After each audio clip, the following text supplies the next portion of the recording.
जय हिंद दोस्तों, आशा करते हैं आप सभी स्वस्थ और मस्त होंगे और आप सभी को आपके अपने अध्ययन केंद्र समर्पण विद्यापीठ में तहे दिल से स्वागत है। भैया हम लोग इससे पहले वाले क्लास में हम लोग काल पढ़े थे, इसके बाद हम लोग आज वचन पढ़ने जा रहे हैं और इसके बाद हम लोग संधि पढ़ेंगे। बात समझ? तो सबसे प्रथम कि हम लोग का देखिए कि जितना भी लगभग पाठ्यक्रम हम लोग का पूर्णतः हो गया है। इसमें थोड़ा सा साहित्य को देख लेना है, साहित्य को एक बार देख लेना है और इससे संबंधित आपको जहाँ से प्रश्न मिले उसको आप प्रश्न आप सोल्व करते रहिए। ये नहीं कि आप मेरे भरोसे रहे हैं कि भैया तो कराइबे करेंगे ना, ये बोले हैं समर्पण बारे कराएंगे ना तो जाएंगे क्या।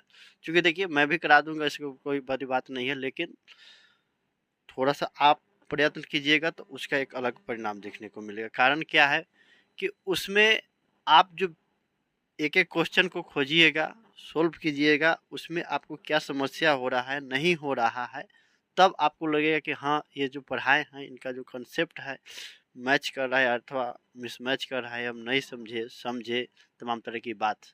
समझे ना?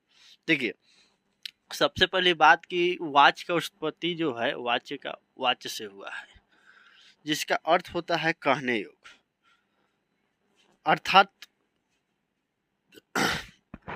वाणी के द्वारा जो बोला जाए उसे वाच कहते हैं।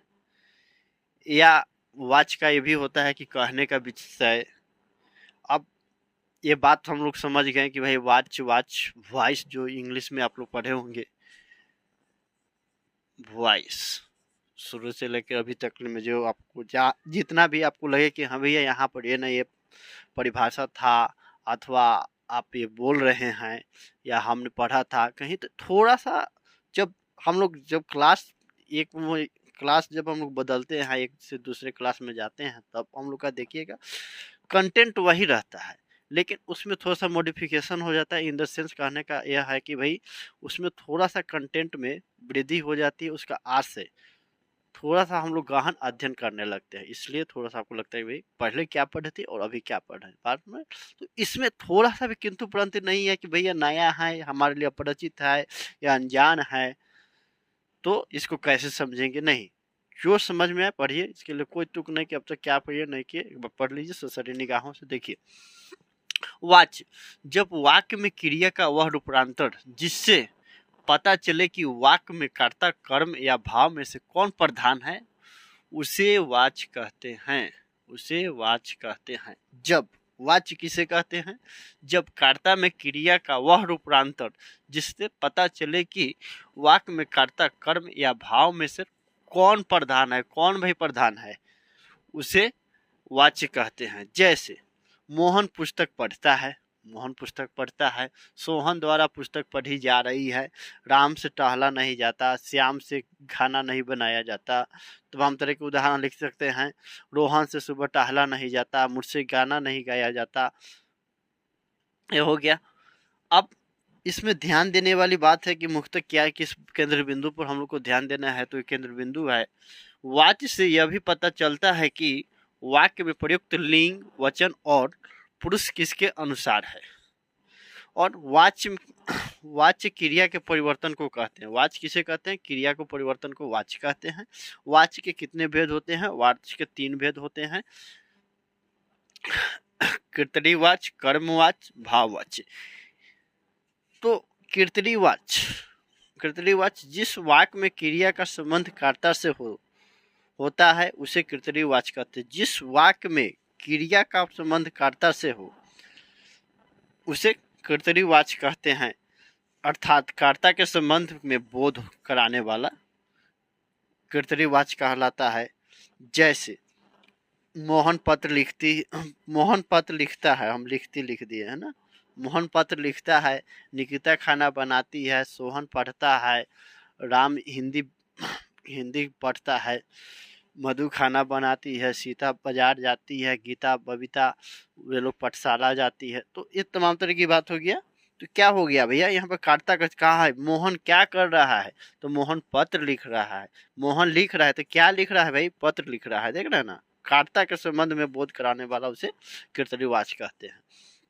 अब हम लोग कर्मवाच्य और भाववाच्य को देखें और कैसे परिवर्तित होता है उसको हम लोग एक एक करके देखेंगे। तब तक इसके आप स्क्रीनशॉट ले ले, यार कहीं लिखते हैं तो लिख ले, आपको जैसे सहूलियत हो। देखिए भैया, कर्मवाच्य जिस वाक्य में क्रिया का संबंध,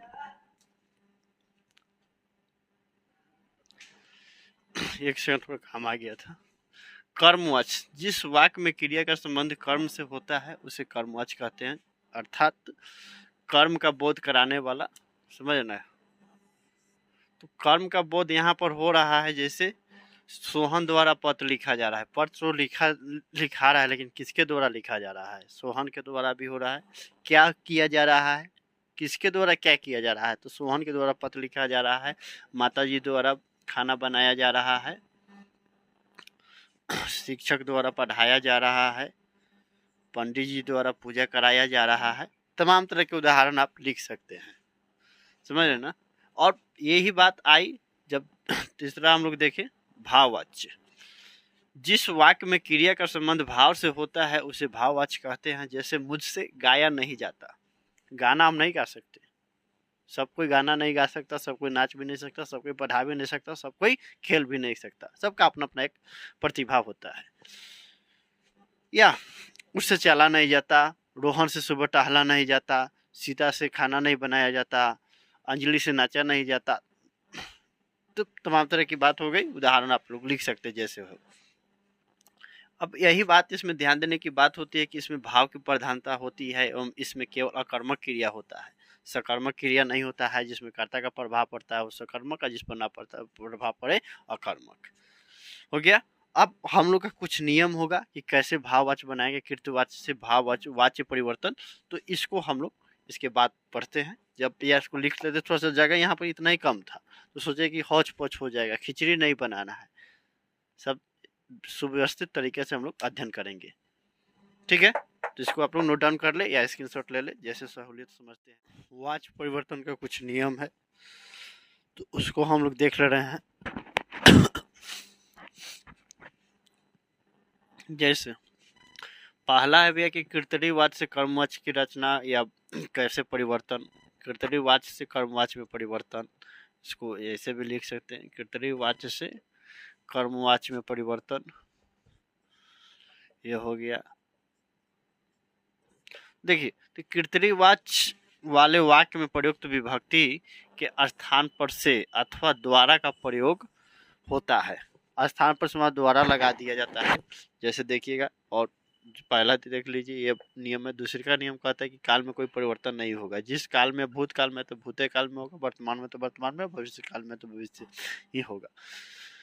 जैसे कीर्तनी वाच्य से कर्मवाच्य में कैसे तब्दील हो, रोहन ने भोजन किया तो रोहन के द्वारा भोजन किया गया। तो यहाँ पर देखे ना, अथवा द्वारा का प्रयोग हो गया, या स्थान पर से या अथवा द्वारा का प्रयोग हो गया। सोहन स्नान करता है, सोहन के द्वारा स्नान किया जाता है। सोहन पत्र लिखता है, सोहन के द्वारा पत्र लिखता है। रमेश खाना बनाता है, रमेश के द्वारा खाना बनाया जाता है। शिक्षक पढ़ाते हैं तो शिक्षक द्वारा पढ़ाया जाता है। तो एक दूसरे को वहाँ पर द्वारा का प्रयोग किया जाता है, द्वारा लगाकर बना दिया जाता है। कीर्तनी वाच्य से कर्मवाच्य बनाने में हमेशा द्वारा जोड़ा जाता है। कीर्तनी वाच्य से भाववाच्य, जैसे एक्टिव से पैसिव वॉइस कैसे बनाते हैं, ये सब तो अपना एक सबका रूल रेगुलेशन होता है ना, उसी प्रकार कीर्तनी वाच्य से भाववाच्य बनाने की विधि, या आप इसको ये भी वाच्य में परिवर्तन का नियम लिख सकते हैं। कीर्तनी वाच्य के साथ से अथवा द्वारा प्रयुक्त होता है, या मुख्य क्रिया सामान्य क्रिया में बदल दी जाती है। इसमें क्या ध्यान देने वाली बात है, पूछा जा सकता है कि कीर्तनी वाच्य से कीर्तनी वाच्य से भाववाच्य बनाने में, परिवर्तन करने में मुख्य क्रिया को किस रूप में बदला जाता है।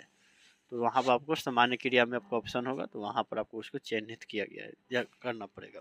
क्रिया का प्रयोग एक वचन, पुल्लिंग तथा पुरुष में होता है। कीर्तनी वाच्य जैसे भागवाच्य, रिया नहीं गाएगी, रिया से गाया नहीं जाएगा। अंकित नहीं रोता, अंकित से नहीं रोया जाता। अंकित नहीं पढ़ता, अंकित से नहीं पढ़ा जाता। तमाम तरह के उदाहरण आप लिख सकते हैं जैसे आपको इच्छा करे। और मैं बारंबार कहता हूँ, आप थोड़ा सा सर्च भी कीजिए, इधर उधर से क्वेश्चन का व्यवस्था कीजिए, और अपने से इत्मीनान से, शिद्दत से तैयारी क्या किए, क्या पढ़े हैं, उसको आप अपना आकलन करें। तो मैं उम्मीद करता हूँ आपको वॉइस जो वाच्य है वे समझ में आ गए होंगे। अब हम लोग का इसके बाद संधि और वाक्य और उसके बाद पदबंध पढ़ने के बाद शुद्ध और अशुद्ध वाक्य कुछ है रह गया, शुद्ध शब्द और वाक्य रह गए हैं, उसको भी हम लोग अध्ययन कर लेंगे। इसके बहुत ही जल्दी ही समाप्त करने वाले हैं आप लोग का पाठ्यक्रम। थोड़ा सा विलम्ब हो गया, इसके लिए मैं तो क्षमा प्रार्थी हूँ। आप लोग से क्या कहा जाए, फिर है सो है। तो मिलते हैं अगले क्लास में, तब तक मुझे याद दीजिए। जय हिंद, जय भारत।